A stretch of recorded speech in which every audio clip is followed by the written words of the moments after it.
Welcome to The Uncommon Truth. It's good to be with you guys today. It's good to be here. Nice to see you. It's been a quick week, hasn't it? It has been. Yeah, flew by. Flew by. Yeah. So I wanted to start off with something we did last week, which we called the fact checker. Oh, I'm a fact checker. Going back to a few weeks ago when we had the Vicki was the spectologist. Oh, and we I like talked that. about we talked about The logger. Yeah, taking the log out of your own eye so that you can start taking the speck out of your brother's She's eye. the spectologist. Right? Should be a better logger. She's good. She did her logging already, so now she can spend her time being a spectologist. That's right. And I fact checked. And so we're using that gifting so that she can fact check Steve and I when we say stuff. So really quick, if you didn't listen to the last week, I guess these won't really be spoilers, but you'll want to go back and hear. How many mistakes did we make? Yeah, so Vicki, you want to tell us anything we said wrong Steve last week? said our friends were from Seagull Cove. I did not. Seagull Cove. I did not. And he said they're from somewhere northern Ontario, Seagull Cove. I did not. However, that's in Panama. I did we not did find out say that that. Seagull Cove Panama is in City? Panama. There is a Yeah. Seagull Cove in Panama, but I said made it was up a a name. I made up a name. Like Yeah. a nice name. It Yeah. was Yes. something that was very descriptive. Descriptive. Right? You could Rainbow see the Falls. picture. Rainbow Falls, something like that, where Rainbow- when you hear Rose the word, Hill. you have a picture in your mind. Rose Hill, Apple Hill, something that gave you a One picture. Tree He said Lane. Seagull Fact, Cove. I did One Tree say Lane. like Seagull Cove, but I don't know I don't know the name of their town. It's in Panama. Is that funny? There actually is a Seagull Cove. That is funny. I don't We want to live li- there. we How do you looked it say up. Seagull Cove in Spanish? A Seagullo Cove. Covo. Cove de los Seagulls. I don't know. Did you really say that? Man. Seagullo Cove. Oh my gosh. There we That's how gringo German women say it. Yeah, there we go. Well, you would know since you're a German. I am not a German Gringo woman. German man. I am not a German woman. I am married to a German woman, Lola. but I am not a German. And that's You how, are that's how she Mercedes-Benz. speaks Spanish. You we're are- starting off. We're starting off. in- Sigolo, Covo, Covo. You are a Mercedes-Benz form. man. I am an Italian man. I'll go to the end of my boat. Did you have anything else you wanted to fact check? What about the age? We talked a couple episodes ago about Moses And Noah. and I think we got confused. Well, I Steve did. got confused. I got confused. He and missed said- it by 750 I only years. missed it by 10,000 years or whatever it was. I missed. He actually, the story is though, on Sunday we do two services. I did and screw it up he on called Sunday me. as He well. called me up and asked me. I didn't catch it, but our lovely Sarah from Cambridge Lovely Sarah. said, really in her nicest English voice, Steve, that was a really good service. But however, But Moses only lived 120 120 years. I went, said- oh, that's right. you might want to clarify that for when we're online. Yeah. Thank So it's God we really weren't. good that we're not broadcast in the early service so I had that I no can clue. change all of your wrong stuff. That's like good. that. So you have a whole team of fact checkers. I have Yeah. a bunch of bunch of in it. ladies. Yeah, it's more like you stepped in and inspectors. Yeah. I would call them spectologists. Poutine inspectors. Yes. Oh, no. Oh, no. We didn't. No, we did not. No. We can't go Poutine back. was Terry 4 Mumby already weeks ago. corrected us. Yeah. It's Could- P-O-O-O-O-O-Teen. Yeah, we got Okay. Terry Mumby correcting us on Facebook. And she's not from Twitter. Seagull Cove, but she is somewhere in she is Primrose definitely Lane. she is a poutine expert. expert. Oh, you were trying something cute, weren't you? She was an expert. Expert. Anyway, hi And Terry, she's we in- love you. We She's never in want to Alberta. offend Hi, her. Mumbies. We never want to Movies. offend her about our poutine Right. feeling. My feelings about poutine. Is it true that you hate cheese? I would just say, I never got a word in edgewise with that stuff. But Seriously? But Are you kidding me? I just think, just take a moment, take a deep breath, and say the word cheese curd, and try not to gag. I mean, you add cheese, but cheese curd is something. I mean, see how you both reacted, and then you act like I'm the bad guy. You both laugh. Oh man. Well, we have so in our podcast team, we've got a few of those. Our producer Luke, he can't stand even the word banana. Kind of banana. makes him Yeah. gag. And, my wife bakes a lot of banana, things. though. Bananas. Yeah, Yeah, he doesn't like I bananas. think we should slip it What in does on him. Sharia not like? I don't think she dislikes really anything. She likes but you, so there. Yeah. She pretty much And then likes our video, She likes right? you, so she likes Pretty low anything. standards. But then again, She likes anything. Then our videographer, our video producer, Yost, he Meister. cannot stand mushrooms. Really? And we maybe can't be one friends. day we need to ask him about that. We can't be friends. But I mean, I love bananas and mushrooms and cheese curds. So and cheese. and cheese. You guys Steve need is a a hater. checkup from the neck up. We are actually having a Q&A, Ask Steve and Vicki Anything podcast. You know what I hate? What? Let me ask you. Here's a question. What do you hate, Vicki? I hate chocolate. Do you really? I do. I Can we don't. have a moment of silence, please? I know people are shocked by that. I'm really glad I hate chocolate because I'm not. People seem to really like it, like they're really threatened by it. I honestly would give Tempted. almost anything if I could just hate chocolate. If I got hot fudge in my mouth, I want to just wipe my tongue off. It's gross. There's more than people. There's a lot of people like me. So write in if you hate chocolate too. Okay. I like milk chocolate, but not by itself. It has that That's caramel, a little complicated. like a Snickers, That's a little or a white complicated. chocolate. Will you have like a mocha drink? Yeah, I can because that's more of a milk chocolate. But like hot fudge So or the brownies. the real truth is, she doesn't hate chocolate. But is there any cheese that you like? Yes, Ooh. mozzarella. No, Parmesan. No. Parmesan. Parmesan. A little bit of Parmesan. You sound like a and German then when you said any that. cheese that's been baked is, so love far I Germans. haven't found any cheese once it's baked that I can't eat. Well, you don't like Sometimes cheddar when it's baked. You don't like cheddar. No, really? You don't like tamales with cheddar cheese. You love lasagna. and pizza. Lasagna and pizza once they're baked, if they're Okay. because while you're That's a making good- it, if you gave me that cheese that you make it with, that would gag me. Because it's what it really is. It's Okay, just here we like go. cheese, Here we go. just like Here- this. here we go. Pause for a Here we moment. go. It's very much. It's like cheese that is curdled.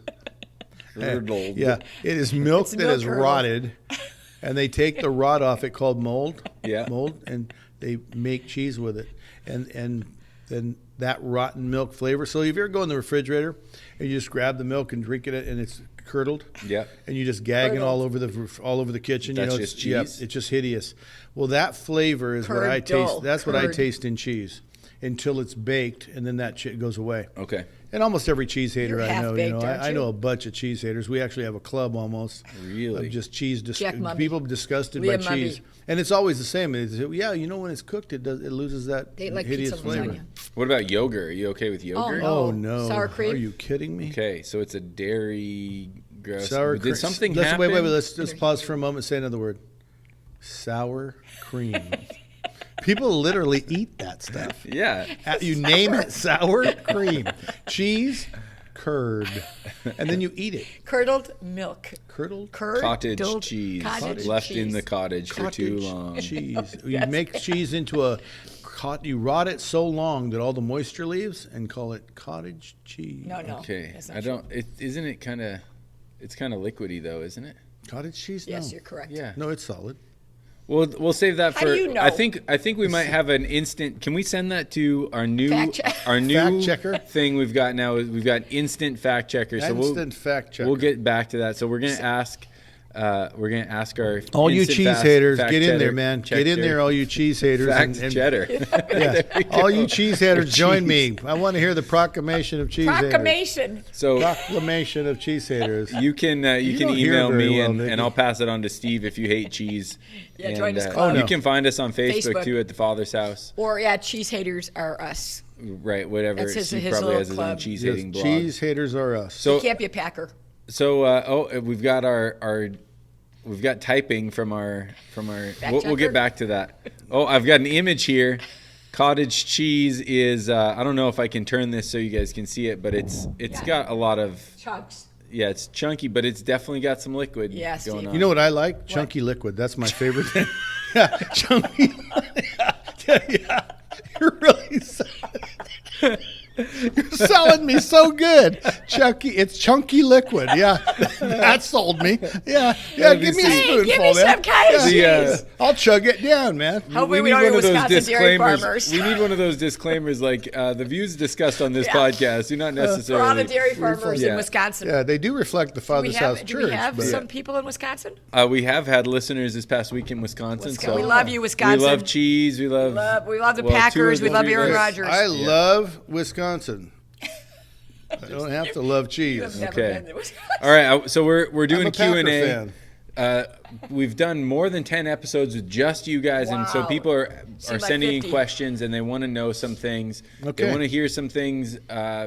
So we got some like fun questions, personal questions, just things getting to know you, and then we've got some more like theology questions, stuff like that. So first one I wanted to ask you is somebody said, ask about Mark and the golf cart.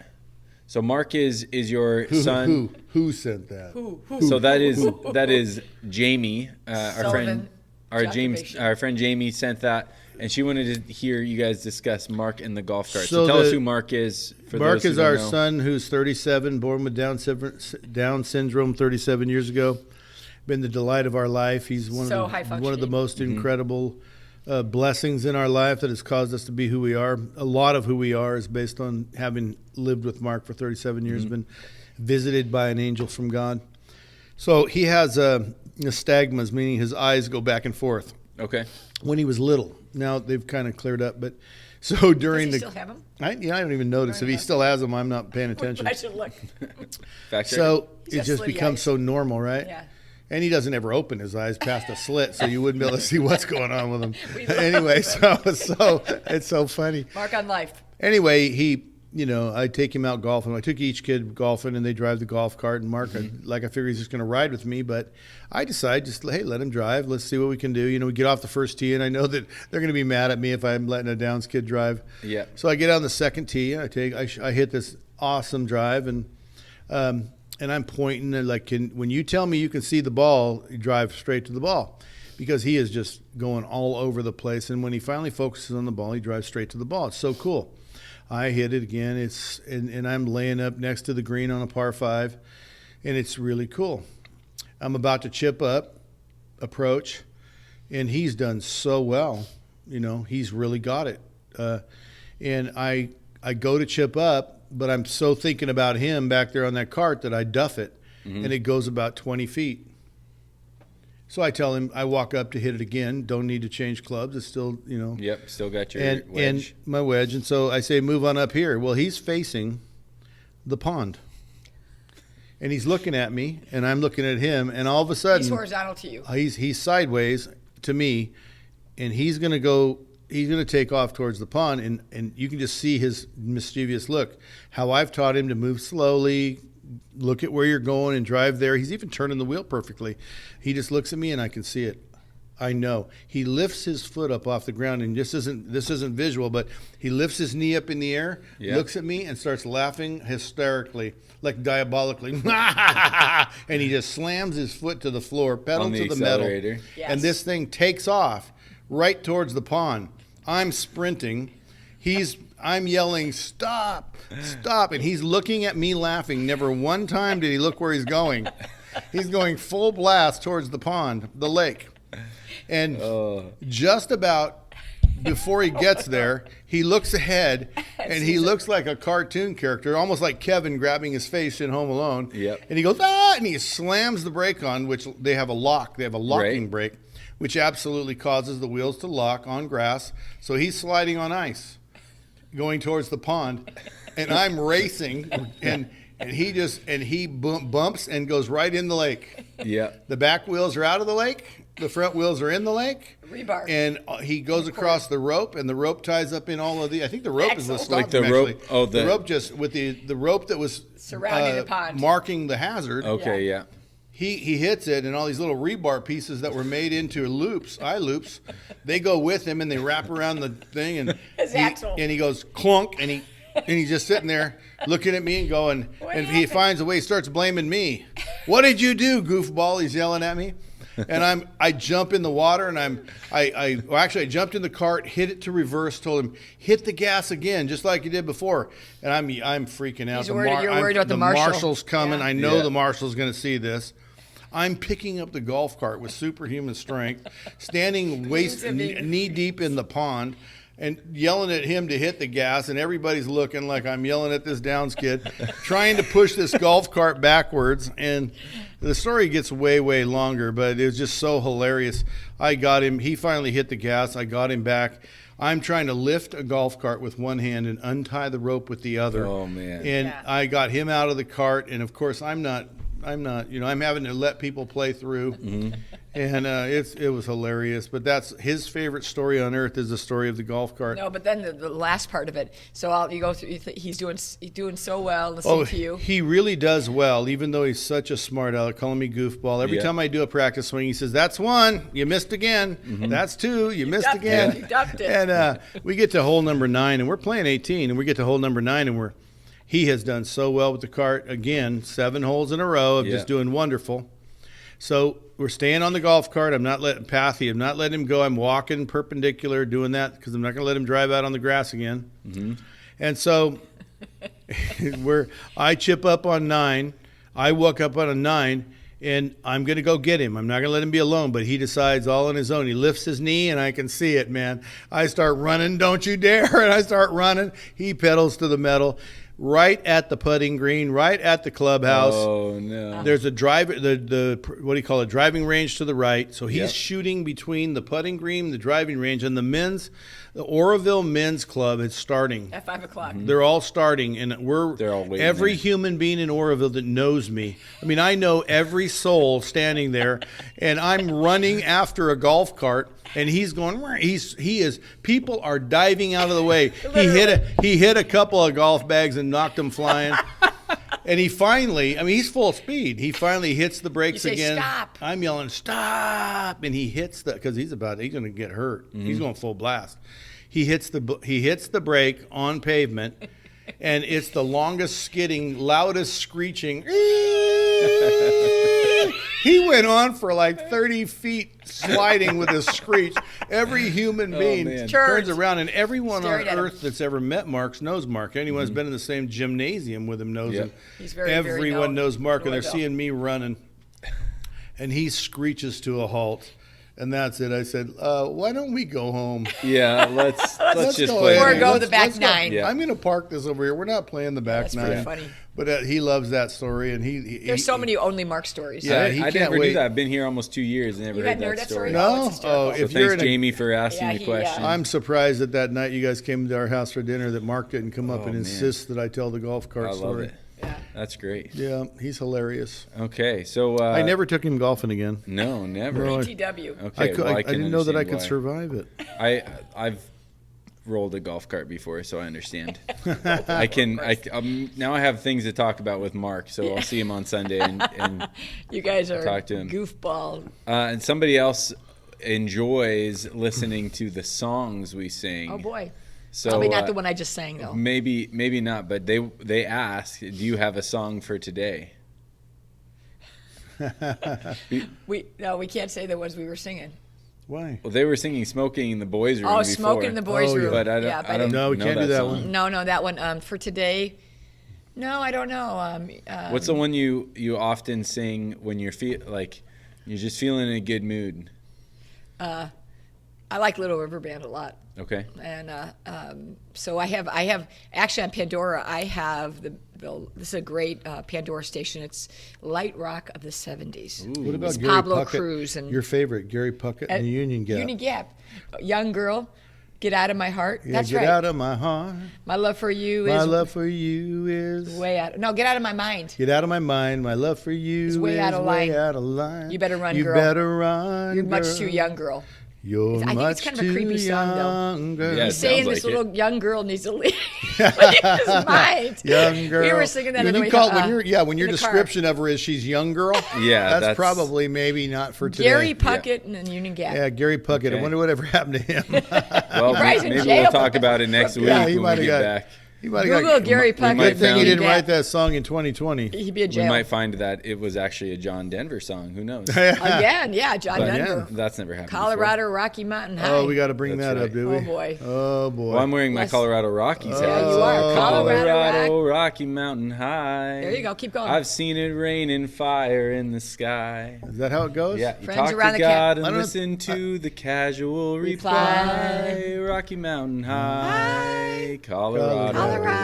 I think his That version goes has, out to all my family out in Colorado. Yeah, his shout version. out. His version probably has kind of a tempo to it. though. Yeah, no, he doesn't Rude. really do tempo. He doesn't? I don't know. Anyway, we got some more Up-tempo. questions. So, real quick before we get into some more of the serious questions, which one of you is grumpier? when you're not on the podcast. I think we know when we're on the podcast, it'd probably be safe to say Steve's the grumpy one in public. But when have I ever been grumpy there we on go. the podcast, Max? There we go. Huh, Max? But when? Is Vicki more grumpy at home? Oh, no, definitely. Is Vicki ever grumpy? By far, Vicki, yeah. What does it matter with you? You're lying to all these Nothing's the million matter with people. me. I just confess that I'm able to deal with grumpy quite well. Well, good turnaround. I am very good at it. I mean, I'm really good. He's a master at I'm a navigating my master. grumpiness. I am. Okay. No, I think people are so afraid to tell Steve he's grumpy. I remember one time I was talking to Josh Hardesty, and Josh is kind of like Steve's right-hand man. And I said, okay, guys, we're in the kitchen. I said, who's grumpier, Steve or me? Mm-hmm. And he said, where's Steve? I said, he's not here right now. He goes, well, definitely he's grumpier. And then Steve comes out of the pantry, and he looks at Josh and just belittles him because I did not belittle him. Belittles him. I did not. Because poor Josh said that he was grumpier. Okay. So I would say that absolutely 100% Steve's way grumpier than I am. I think that someone who has to ask that question is usually the one that's guilty. Well, who was it? I don't know who asked that. No, one. it's some- I just someone wrote it I down. know. No, here on my you list. asking Josh and the boys who's the grumpier. No, that question. No, it's you know, to quote Jack Nicholson from A Few Good Men, you can't handle the truth. I want the truth. You can't handle the truth. Yeah. There you go. One more before we get to this one. This one is I want to know because you guys recently visited Reno. Did you guys get to see that new comet that just buzzed through Is the it a solar car? system? No, it's an actual comet. I'd say no. I don't even know what you're talking No, about. you Blank haven't heard of the stare. comet that's here. Okay, Somebody so said there's something about that. I saw something it's on called something. Didn't it's called, American you Motors saw make the something comet? on something. That's referred to a That's- comment. I think the American Motors Company made The the AMC. comment. We did see Comment? a Ford versus AMC? Ferrari, though. That was a good movie. You suggested that. Yeah, that was a good movie. Yeah, What and did his we name do? was Shelby. Yeah, Carol Shelby. What does that have to do with? Oh, Comet is a car. American It's Motors. Isn't it a Okay. Ford? See, Didn't that's you how hear my me? You're not really listening to mind me. works. yeah. Well, I didn't know if she was American listening to Motors you. made the comment, I think. Yeah. Yes. Anyway, yes. this AMC comet is in space, God Oh. made it. and we don't know what you're talking about. And so I went obviously and we didn't see rode it. bikes with some friends last did? night, and I saw this comet. You can see it really well up at the Really? dam, and so you guys live kind of up above town, and you also were in Reno, which has really nice clear skies. I was What wondering. time if was it? you'd- Because I think we were asleep by 8:30. Okay, yeah, about 10. Yeah, we were asleep. Yeah, About an I hour and a half after sunset, and an hour before sunrise. You can see this comet. It's really cool. It's When only we were going in to be Reno here. last week. Yes, when you were in Reno last week. Exactly. So Yeah, I don't Anyway, remember. I don't remember last week, so this comet only comes to town it comes to the solar system every 7,000 years, they say, and this is the first Really? time anyone's ever seen Was it? so- It went across the sky. No, well, it's still in the sky. It's you look at the Little Dipper and you go down towards the Really? horizon. We'll see it tonight? I'm going out there to see it tonight. I'm going to show my wife. So, Oh, that's awesome. Are you and your wife are gonna go look at stars? well, I think we might bring Luke and his Oh. lady Oh, friend too. that'd be That's not fun. fun. Erica, Yeah. she's a beautiful girl. So, Love her. yeah, if you get a chance, check it out. It's only going to be here through the end of August. It's called Neowise. So it's in the sky till August. Okay, I we'll used to look. take my wife out to In an AMC to wa- Comet? No, to watch. to No, actually in a I used to window take her. van. I used to take her out to see the submarine races, but I've Oh never my taken her out to gosh. see the comet. What's the matter with you? I don't even want to touch that. Let's get to some more. That could have been another question, but something says I probably shouldn't ask. You don't want to know about our honeymoon. No, you don't want to know about the night I took her on a Skype hunt either. No, you don't want to know about who Steve was 41 I years convinced ago. her. She was mad at me for pulling her aside. She wanted to go get some Skype, some Snipe. snipe, Snipe. some snipe. Snipe. Yeah, You're delirious. yeah, it was funny. Okay, go ahead. Serious Okay. questions. Whew. Wow. We'll just pull it back together. I But hope we haven't lost you all. I do enjoy. I think people really like that part of the podcast that Vicki brings, which is the little bit of playful side. The And grumpy so- part. The grumpy side, yeah. Yeah. So exactly. Yeah, exactly. And it was cool. You're a I think a saint. lot of people enjoyed that part, and so that's I don't why think we they got can a lot believe of I would be grumpy questions either. like So that. why don't we get on with The it? thing is that Steve is just a flat out saint to have been married to me for so long because It's I'm true. so grumpy. It is true. Just ask him. Thank you so much, honey, for admitting that finally Happy on the air. anniversary. Go ahead, Max. So We're okay, good. first one. What keeps you motivated? Keeps you running. Yeah, it keeps you. It's Doobie Brothers. Okay. Keeps you motivated, like in life, is Jesus. Okay. That would be the answers. Is he's just so exciting, and 41 years later, I'm just not burnt out, and it's like I want to make him famous. I want to live for him. I want to give my life away. I want to see him face to face, and I want him to say to me, "Well done, good and faithful daughter. You might obtain eternal life." So what keeps me motivated is Jesus. Honestly, not just a cliche, but he just keeps me fresh and young and excited. And when I'm grumpy, he makes me happy. Well, so I got a little bit of a follow-up question. Go ahead. You actually seem like I know a lot of people that would answer that question, and it would almost be like a phone in, right? Like a Sunday school answer when Jesus is the answer to every Sunday school question.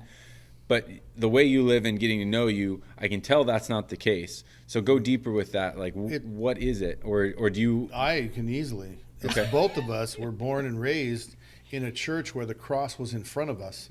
And we got to see as children with questions. Oh, yeah. We got to see the thorns in his head, the nails. I mean, it was freaky as a little kid.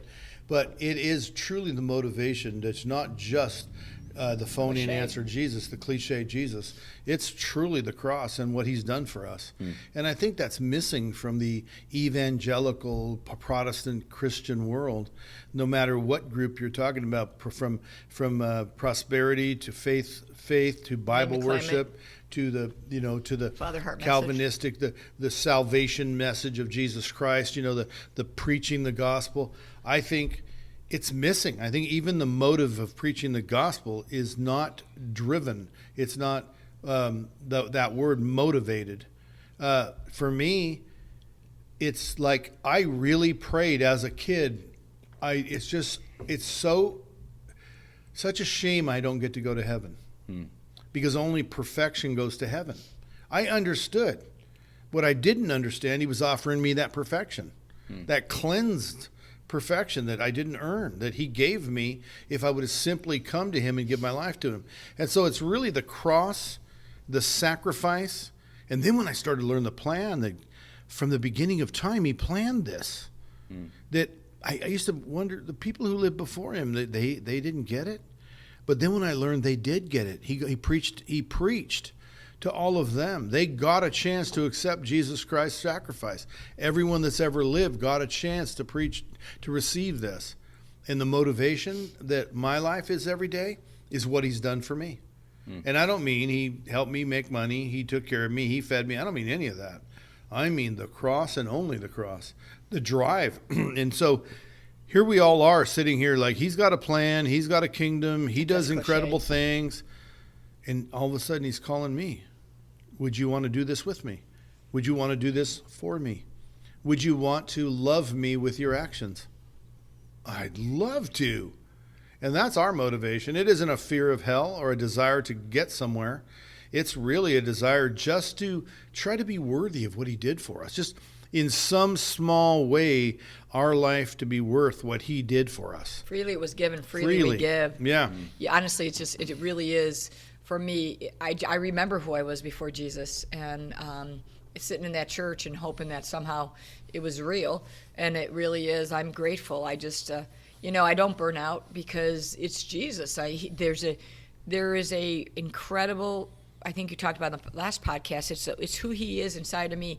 He comes with me. He loves me. And I have seen all things work together for good. And I'm talking about some heavy lifting things that we have gone through. Down syndrome, we talked about, Mark.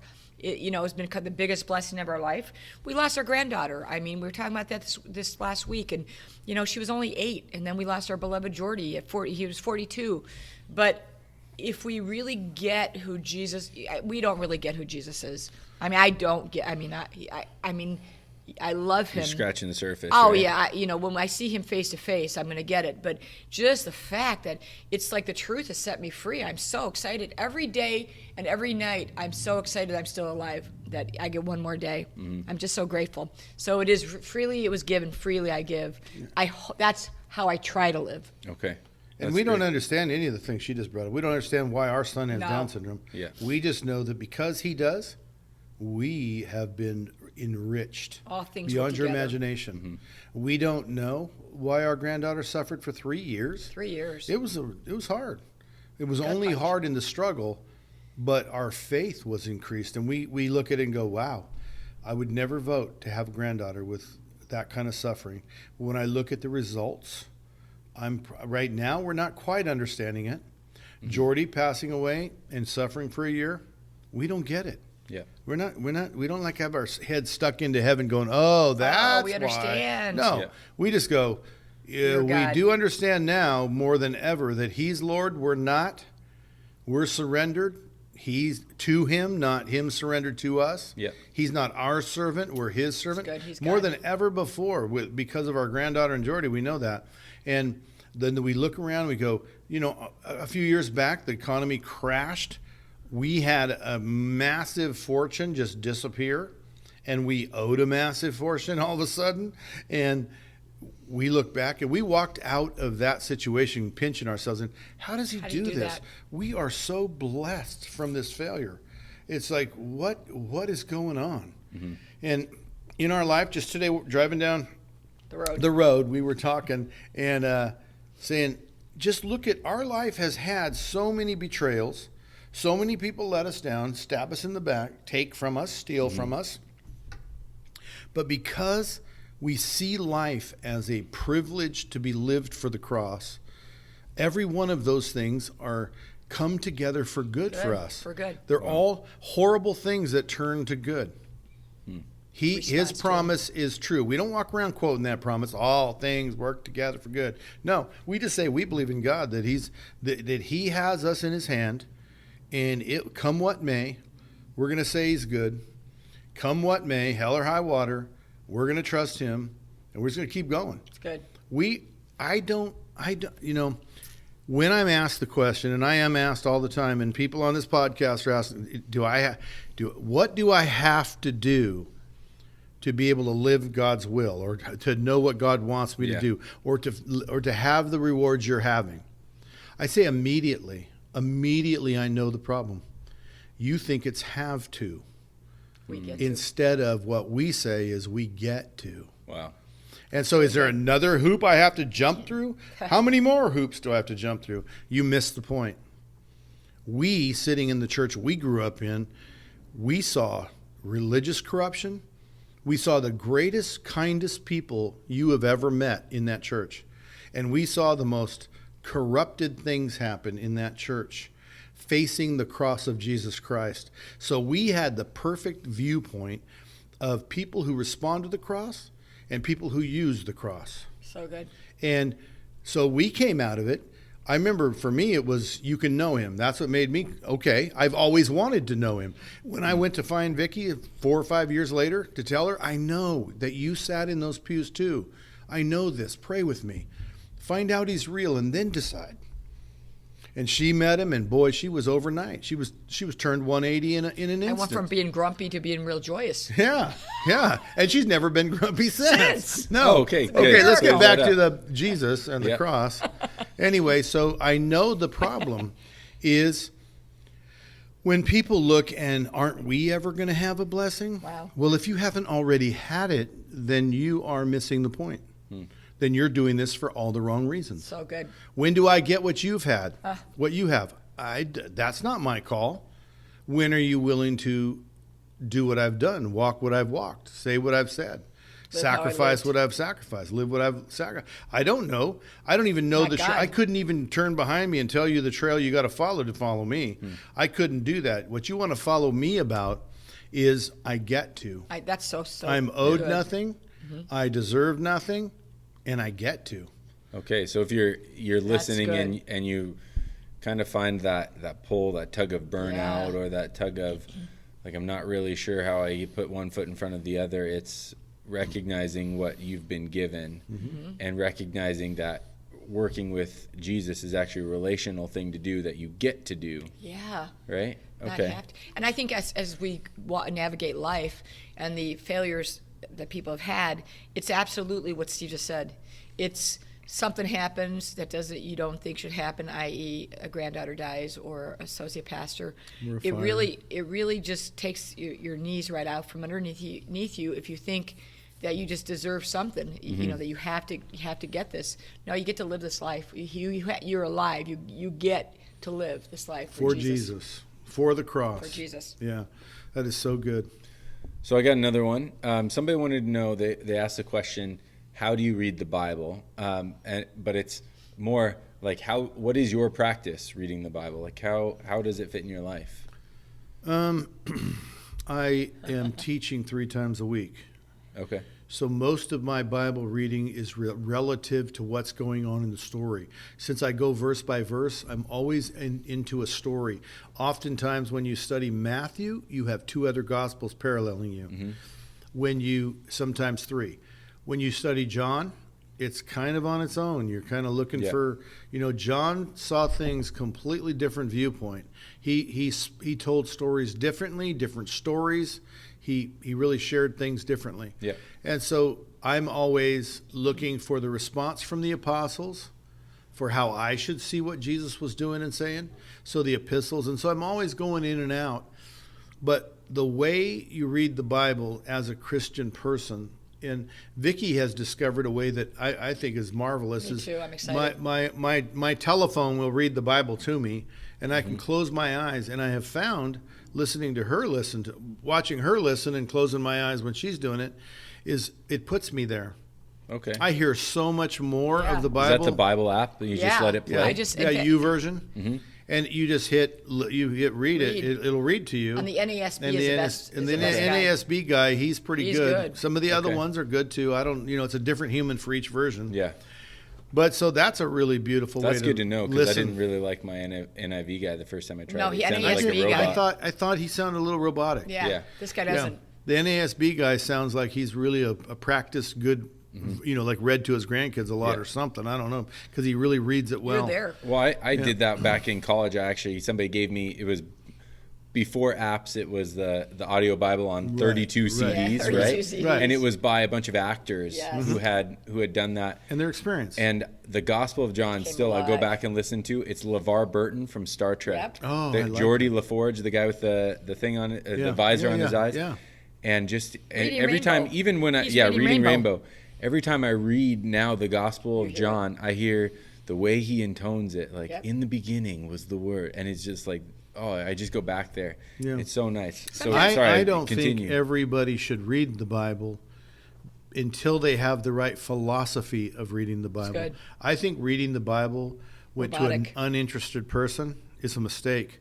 I think that a person should be hungry when they read the Bible to know what's right and what's wrong and what's true. Mm-hmm. And I think we as a society, a Christian society, have made a mistake of shoving the Bible quotations down people's throat that aren't looking for the truth, and it becomes boring to them. And then they begin to skip and place and pick and choose and cherry pick, and they begin to bumper sticker and do all those things, those quotable quotes, cliches, and they end up with a completely different version of the truth. And then it's really hard to get over it.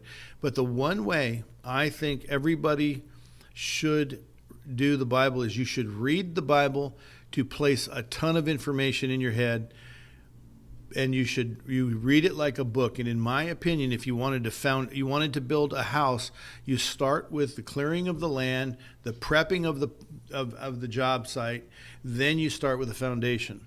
And the way you prep it is you find out what version I should read, get the right, for us older people, it should be large print, red letter. Mm-hmm. It should be clear, not a bunch of study stuff which just pours everyone else's opinion in it.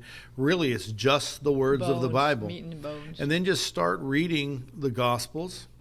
Read them over and over until that information is placed in you. When you read the Bible, the Gospels, just like a book and just read them, you end up with a completely different viewpoint of God's plan, the direction. And when you get to the end, nobody's going to tell you different. They're going to tell you all these things, and you're going to wait a minute. I heard Jesus say this in 3 different Gospels. I heard this over all this time. So you're not going to convince me that Paul meant something opposite. Mm-hmm. Paul wasn't changing Jesus' words. So everything Paul says, as you begin to read Acts, Luke said, he quoted all these guys, what Peter said, and told all these stories. Then you read the epistles.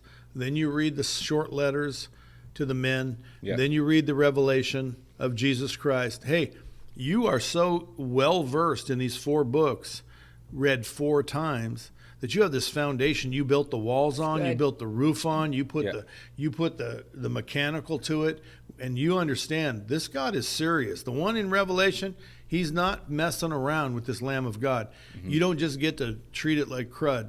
He's expecting you to treat it with your life's breath. So then you go back and you just ingest a lot of information. You read the Gospels 4 times, the epistles a couple of times, the Acts of the Apostles, the letters, the Revelation. And then now you're like, whoa, who is this God? Who is he really? Is this really a clear vision of him? And you go read the Old Testament. I think everybody should read it through one time for sure by just reading it, not studying it, not trying to apply it to your life, but reading it to see how God interacts with the people he loves and how God interacts with people who are disobedient and whole societies that turn away from him. And then go, well, he never changes. Then go back and read the New Testament again and say, oh my gosh, I'm so grateful for the new covenant relationship we have. I just want to speak again to some people that are listening because, being a Christian as long as we have, there's been a lot of pressure to read the Bible in a year, to read 30 minutes a day, or you're not saved, or it's a lot of pressure. As a young mom, new Christian with one child, then up to 4 children, that was so much pressure for me. Yeah. It was almost like I wasn't a Christian because I wasn't reading the Bible, and I think or even when you did, it wasn't. It was like, I have to. I have to. It wasn't. So I just want to write to anybody who that's for. I think it's just don't read the Bible. Of course, read the Bible, but like Steve said, when you have a desire, when you're hungry, and you're hungry. But and I would just really suggest that you get that Bible app because for me, I am not a great reader of things like that. I like fiction books. And reading comprehension is also comprehension is tough for me sometimes. So it was. I've never remembered where scriptures were. There's a few scriptures I remembered, but I really, there's a pressure again to, the addresses, again to cherry pick and have. So I think just take the pressure off of you. Yep. And it's like I have absolutely loved listening to the app and the guy read it like Steve was talking. I am now remembering, like I was, he read to me about Cornelius and Peter and that's what I learned, and all these facts are coming and I'm actually there. So for people who have a hard time ingesting and retaining, I think you should just kind of give yourself a break, but start listening to it on audio on the app, whatever app you like. It's come alive to me. But a lot of times young moms do not have time to read the Bible every day for 15 minutes and becomes a religious exercise. And I don't think that's a good thing either. I think it's just give yourself a break, listen to your pastor on Sunday, do a little bit of listening, but just really there is now no condemnation for those in Christ Jesus, and they're called according to his purpose. You love Jesus, you have little kids, just do what you can. Yeah. And you said, Steve, you started out saying you study when you have something to teach, right? And I tend to read it from that viewpoint of letting God tell me what you're saying here. I try to read it slowly and have as little volume as I can, and let him tell me where to go. Yeah. And that's kind of how I do most of my reading now, just to tell me where to go. Okay. And follow. Cool. So we talked about what keeps you motivated. We talked about how you read the Bible. I already know we're probably gonna have to have another one of these because we got way more questions than we can get to. Which is really because cool. I'm long-winded. If you're listening to this and it's stirring up questions that you've got, we're always going to be. We'll put them out on Facebook too. Like send us some questions or whatever. We'll stockpile these until we can do another one. But I think these are fun, so we'll probably do lots of them. But another one I wanted to ask you is more of another practical one, I guess, is how do you communicate well with your spouse? And that's I don't know if that's tongue in cheek. Somebody's asking that. I'm not sure who's asking it. Okay, so in our older years, this is funny because Steve and I are.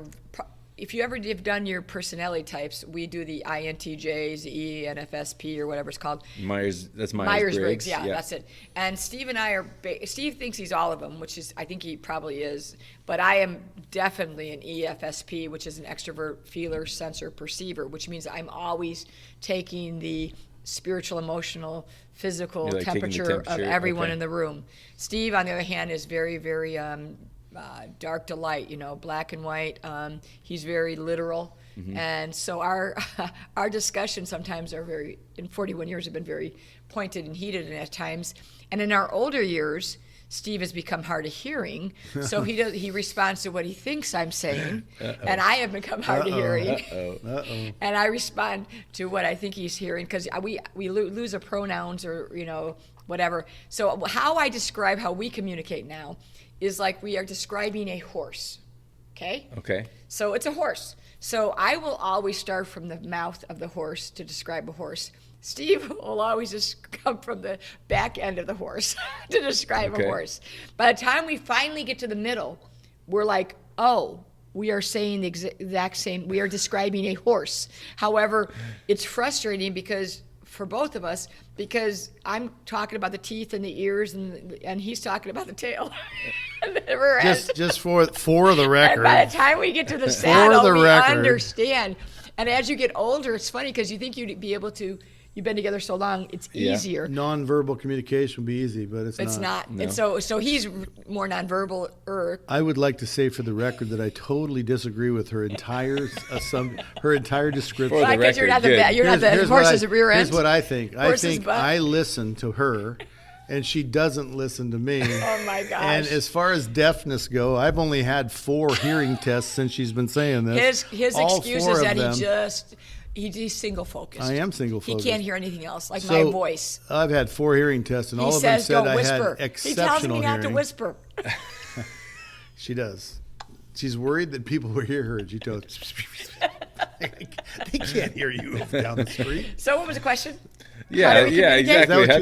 How do you communicate? How do you communicate Not very with your well. spouse? We communicate very well, but it's a struggle. Okay. Yeah. And I think that, do you have to work on it? I think that a struggle is worth it's a struggle worth having, because his greatness, his single focus, his literalness is great, because it's something I really lack, and in my levity and I color outside all the boxes, and he colors all inside of the boxes. And he has vision, and I have passion, and he has passion, and I don't know. But anyway, it was going to be profound. But it really is what makes, if we're great at all, besides Jesus, it is that we are fit like a glove together. Okay. And when we compete or don't like each other's gifts, I think that's wrong. And we have before, it's frustrating. It's a frustrating communication at times, because we're so different. But it works. And at the Father's house, if the Father's house was only Steve, everybody would be sitting with their hands folded in their laps saying, yes, sir, linear. Mm-hmm. And if it was only me, this is kind of hyper. I'm kind of like embellishing. Okay. All right. Embellish. Okay. So, right. And if it was only me, it would be anarchy, listening, because I'd say yes to everybody. Yeah. So it's really a good, soft, I have a tendency to soften Steve's edges. He has a tendency to make me a better leader, because I know how to confront and love and the way I interpret what she just said is a whole lot of people who don't listen either find it very comfortable to be at our church, because they have her to go to. What's the matter with you? So you guys are constantly translating for each other. Yeah, so I'm just translating for you, not her. If you don't understand him, you're wrong. If you can't understand the way he communicates, that's because you don't understand. It sounds like we're back into the fun questions now. This is fun. I like this. We need to do now, finally, she got that right. Because if you don't understand me, you're wrong. I like that. He thinks he's the greatest communicator. I wish you'd have taught me short of Napoleon. If Napoleon was a communicator. Who was a communicator? Who? Napoleon? Marie Antoinette. Yeah, she is. Let's eat cake. Yeah. That's Vicki. Winston Churchill. Yes, I am Winston Churchill, and she is Marie Antoinette. I love that analogy. Thank you, Vicki, for finally admitting it on the air. He has a hard time with people not understanding him. And however, so here's Steve. Steve thinks that I need to listen to the whole, or like 15 minutes of communication before I ask a question. No, just a whole sentence. But right as soon as he starts, I am lost, because I don't know who he is. He says, no, I think she should listen to a whole sentence before asking a question. That's all. I don't know where she gets that 15-minute oration. True. One sentence. Just let me finish a sentence, Oh my gosh. And I will be happy. James Dobson, are you around? It's really funny because we record these and I don't edit them. We just go straight from the beginning to the end. But I've often thought, what happens if I were to try to edit? Because you can't cut somebody off halfway through. There's no like Photoshop for audio files. Just clip everything I say, Vicki says. That's what she said. Yeah. There's no quiet moments where I can be like, all right, we'll cut that here and we'll stitch it over here. I mean, there was a little bit before, but then we brought Vicki on, and it's been straight through. Oh, so boy. It's great. Great. She is definitely the flavor. We're out of time, and we only got through like four or five questions. So that's about a third of the ones we have. So if you want to send us more, we definitely like that. Yeah, we do. I think we'll do another one of these. This is send really us a cool. question in 3 years. We'll probably get to it. Yeah.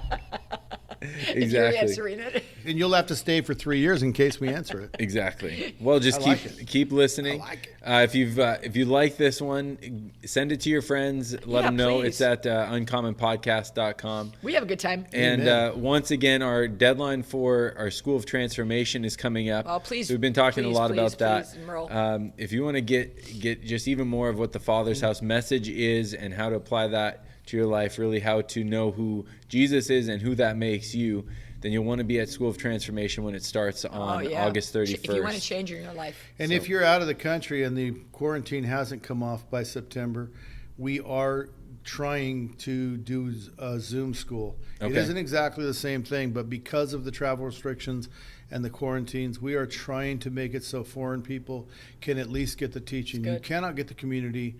You cannot get the full thing. We also have these classes on Sunday morning, and there'll be one in January, I think, where you can start. You can't start in the one in October because you would have had to have taken the last two classes. Okay, so it's only people who've completed. It's like a third trimester, third semester of the same school. Yeah, third trimester, whatever. It is trimesters though. Anyway, we've got to wrap it up. Yes, so you can start the whole process in January. Okay. With what's called foundations, and that will be on Zoom. So if they haven't released us all to travel without quarantine by January, you can still at least join us on that Sunday morning at 9 a.m. California time to be in our School of Transformation Light, which is a small version to start getting the principles of what Father's House teaches and to become Jesus people. Great. Well, I appreciate that. If that's you, if you've done that, one of those courses, any of those courses, and you want to shoot us an email and let us know what that's like, I'd love to read that out so people can hear about what it's done for your life being part of SOT in whichever of the courses you were on. So shoot me an email. I'll put my email in the bottom of the show. And if you want to see how much fun we're having in stuff like this, you just listen to the podcast in audio form. Go watch us on YouTube. At least the first 5 minutes. It'll be pretty interesting when we're talking about clumpy liquids and things cheese curds and things like that. Oh, lumpy liquids, you guys. Come on. There we go. Well, thanks for joining us. Have a great day. The lumpy liquids and all these were the uncommon truth for this week, and we'll see you next time. Let me just say this to close. Oh, cheese, we have a curd. Cheese curd. Cheese curds. I'll leave you with that. The uncommon truth.